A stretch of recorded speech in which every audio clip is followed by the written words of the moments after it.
أفادت السلطات المحلية لعمالة تطوان بأن التساقطات المطرية مهمة بلغت 100 ملم ما بين 7 صباحا و4 بعد الزوال سجلت بمدينة تطوان، ونجم عنها العديد من الخسائر المادية دون أن تخلف أي إصابات بشرية. هذا وأوضح المصدر نفسه أنه تم تسجيل تسرب مياه الأمطار لما يناهز 275 منزلا بمجموعة من أحياء المدينة، فيما جرفت التدفقات الفيضانية 11 سيارة خفيفة. نوفل الخميشي والتفاصيل. أمطار عاصفية تتهاطل على مجموعات من المناطق بشمال المغرب مخلفة فيضانات بالعديد من الأحياء بمدينة تطوان. صور تناقلتها مواقع التواصل الاجتماعي أظهرت سيولا جارفة تغمر مجموعة من الأحياء الشعبية والمحاور الرئيسية بالمدينة، وغمرت مياه الأمطار عدة أحياء شعبية، كما هو الوضع في حيي جامع مزواق وخندق الزربوح. وجرفت سيول المياه سيارات المواطنين في ظل حالة من الذهول. الفيضانات المحدودة خلفت خسائر مادية لحقت بالبنية التحتية والممتلكات العامة. وعلى غرار مدينة تطوان شهدت بعض أحياء مدينة مرتي الفيضانات المحدودة، حيث غمرت مياه الأمطار محاور طرقية رئيسية. وفي مواجهة تداعيات هذه الفيضانات عبأت السلطة المحلية إمكانياتها، ووضعت الوقاية المدنية فرقها في وضعية تأهب من أجل التدخل والإنقاذ وتقديم المساعدة للساكنة. المديرية العامة للأرصاد الجوية كانت قد أعلنت في وقت سابق بأن زخات رعدية ستهم عددا من المناطق، وأوضحت المديرية في نشرة جوية خاصة من المستوى البرتقالي أن الزخات الرعدية ستهم عمالات وأقاليم الحسيمة وشفشة ونرفحص أنجرة، إضافة إلى المضيق الفنيدق ومدينة تطوان. نشرة إنذارية تستدعي المزيد من الحذر واليقظة.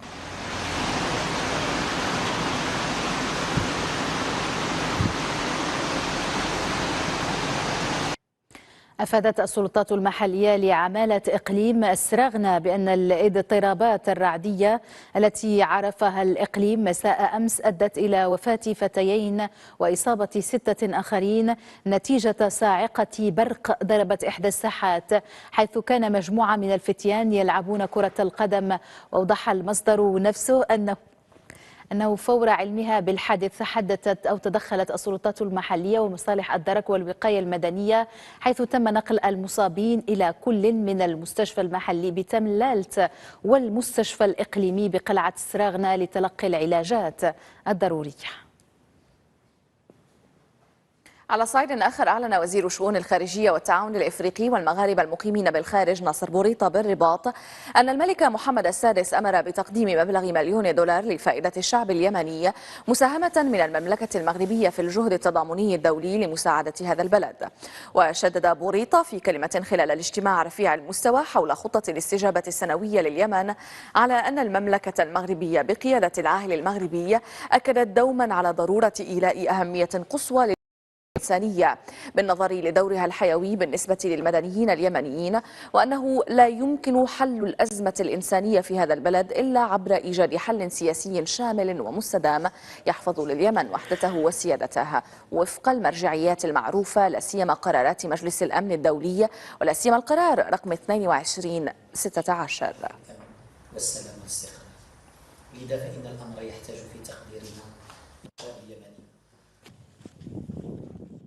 في الوقت الذي يعاني فيه الشعب الجزائري من الصعوبات الاقتصادية التي فاقمتها أزمة كورونا وتراجع عائدات صادرات المحروقات، تداول نشطاء شبكات التواصل الاجتماعي صور وجه آخر من أوجه تبذير أموال هذا الشعب على عناصر البوليزاريو ومرتزقة الجبهة وكل المنوئين للوحدة الترابية للمغرب.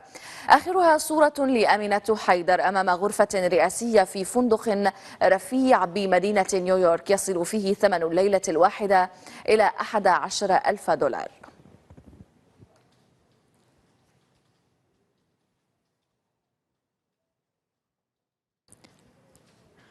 وفي تعليقه حول الجدل الذي أثارته صورة أمينة حيدر، قال أحمد محمد الخرة رئيس الائتلاف الصحراوي للدفاع عن ضحايا سجن الرشيد بتندوف والقيادي السابق في البوليساريو إن صورة أمينة حيدر تعكس مدى الإنفاق الجزائري على مرتزقة البوليساريو، وأضاف أن الأموال الجزائرية المقدمة تهدف إلى التشويش على ما تشهده الأقاليم المغربية من تنمية اقتصادية. وما من حيدر كما قلتم إلا الشجرة التي تخفي وراءها غابة. فجميع الذين يحكمون البوليساريو هم، أؤكد لكم أنهم مخابرات جزائرية مدفوع الثمن من طرف المخابرات الجزائرية، يخدمون الأجندة الجزائرية، وهذا منذ شهر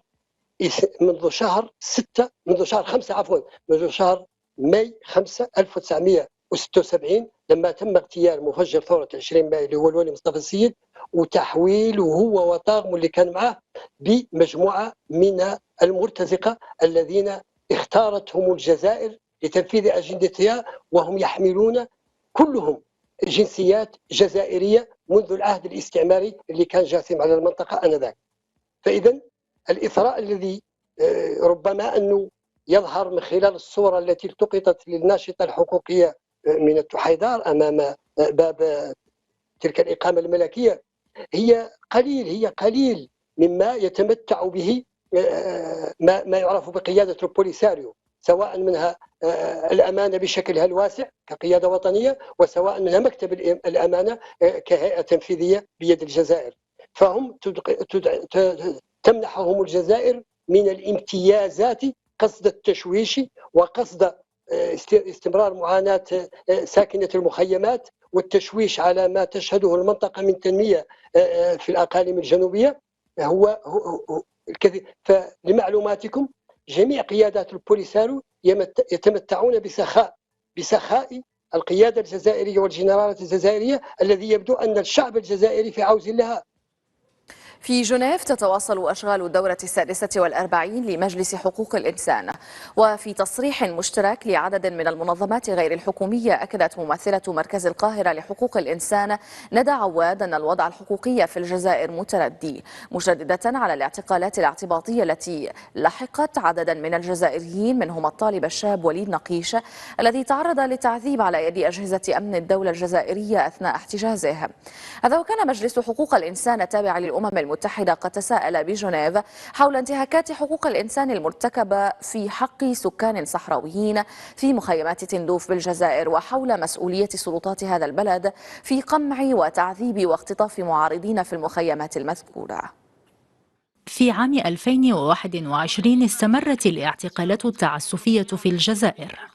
خلال محاكمته مطلع فبراير من العام 2021 قال وليد نكيش وهو طالب جزائري إنه كان ضحية عنف جسدي وجنسي ونفسي خلال فترة اعتقاله الاحتياطي التي دامت 14 شهرا. وفي 2020 أبلغ مدافعون عن حقوق الإنسان ومحامون جزائريون عن سلسلة دعاوى قضائية رفعت ضد أشخاص ارتكبوا جريمة ممارسة حقهم في حرية التعبير وفي التجمع السلمي، من بينها 63 تهمة تتعلق بعدم احترام رئيس الدولة. التشريع الذي تمت المصادقة عليه عام 2020 يعد أيضا مساسا بالحريات الأساسية، فالتعديلات التي أدخلت على القانون الجنائي في شهر أبريل من عام 2020 تجيز تجريم حرية التعبير.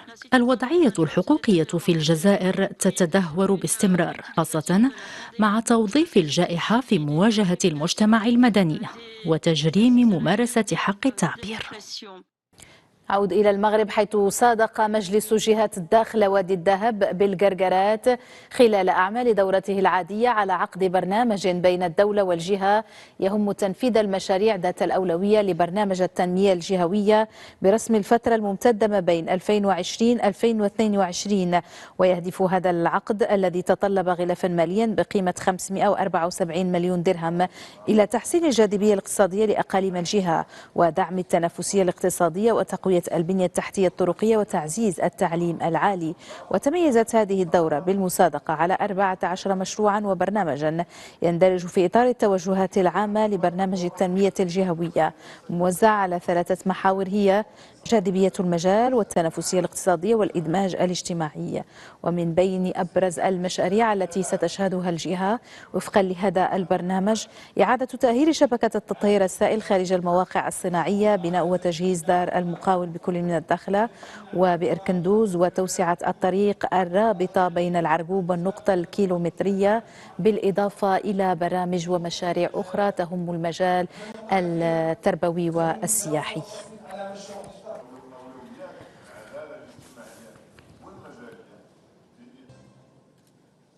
نبقى دائما في الشأن المغربي. وفي موضوع آخر، قررت الحكومة المغربية أمس تمديد الإجراءات الاحترازية التي تم إقرارها في 13 من يناير الماضي، وذلك لمواجهة تفشي فيروس كورونا لمدة أسبوعين إضافيين ابتداء من اليوم عند الساعة 9 مساء.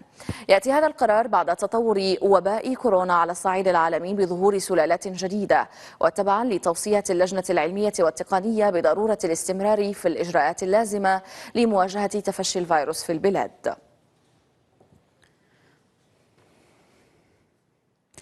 أعلنت وزارة الصحة أن عدد الملقحين ضمن الحملة الوطنية للتلقيح ضد كورونا فاق 3,568,000 شخص بالنسبة للجرعة الأولى، فيما وصل عدد الملقحين بالجرعة الثانية إلى 232,980 شخصا.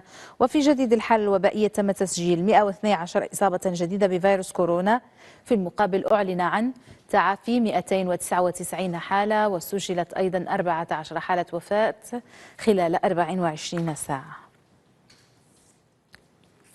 أصدر القضاء الفرنسي حكما بالسجن 3 سنوات منها سنة واحدة نافذة على الرئيس الفرنسي الأسبق نيكولا ساركوزي بتهمة الفساد واستغلال النفوذ.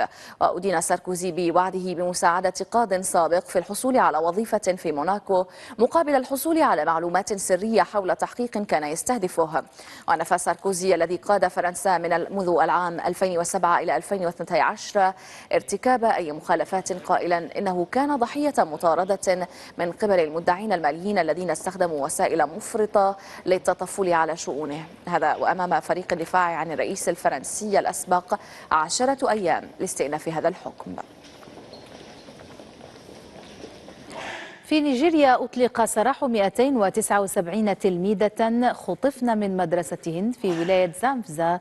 وأوضح حاكم الولاية أن الفتيات يتمتعن بالحرية الآن بعد أن وصلن إلى مقر الحكومة وصحتهن جيدة. وكانت السلطات النيجيرية بيعت أمس في مزاد بالعاصمة البريطانية لندن لوحة من رسم رئيس الوزراء البريطاني الأسبق وينستون تشرشل تجسد صومعة مسجد الكتبية في مراكش ب7 ملايين جنيه استرليني، أي ما يناهز 8.1 مليون يورو. هذا وكانت اللوحة التي تعد العمل الفني الوحيد لتشرشل خلال الحرب العالمية الثانية موجودة ضمن مجموعة تعود ملكيتها للنجمة الأمريكية أنجلينا جولي، والتي عرضتها للبيع في المزاد. ورسمت هذه اللوحة من قبل رئيس الوزراء البريطاني الأسبق الذي كان أيضا فنانا تشكيليا وكاتبا، وذلك خلال زيارته للمغرب عام 43,900,000 من أجل المشاركة في مؤتمر أنفا التاريخية. وكانت تشرشل قد أهدى هذه اللوحة لفرانكلين روزفلت قبل أن يبيعها أحد أبناء هذا الأخير في الخمسينيات، حيث أعيد بيعها عدة مرات قبل وصولها إلى نجمة هوليوود أنجلينا جولي. مشاهدينا، يمكنكم إعادة متابعة هذه النشرة وأخبار أخرى على موقعنا medianews.com، وأيضا على تطبيق ميديا نيوز على هواتفكم الذكية. أعود وألقاكم عند المنتصف، قبل ذلك ستكون معكم صفية. شكرا لك كلثوم. سنتابع.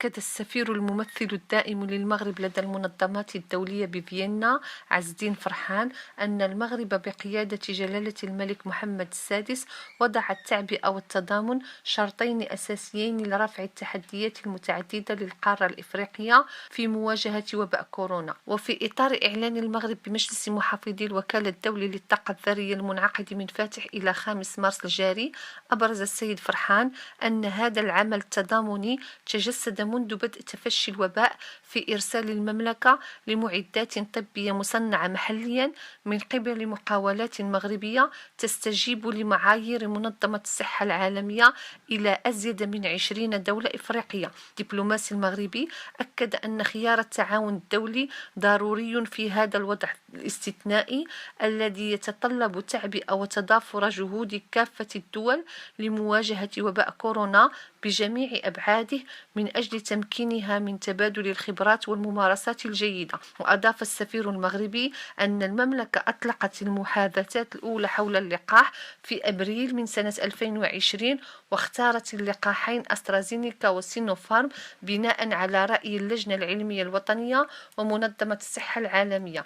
وقال إن هذا الإجراء الاستباقي مكن المغرب من أن يكون ضمن الدول الست الأولى على المستوى العالمي من حيث التلقيح، وأول بلد إفريقي يطلق حملة تطعيم واسعة استفاد منها حتى الآن أزيد من 3 ملايين شخص.